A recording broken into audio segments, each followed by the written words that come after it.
Peak performance is a high performance model, meaning that we use several entities to improve and optimize health and performance simultaneously.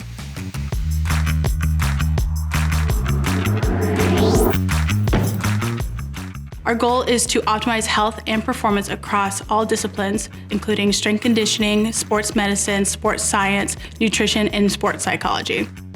Stand still and go. As we're looking at a counter movement jump with the hands on their hips. By eliminating the hand movement, it gets rid of one more variable so they can be more consistent. And go, get up. So that way we can track fatigue, power development, jump height, and then overall strength reactive index. So those are kind of our four main characteristics that we look at a week-to-week basis.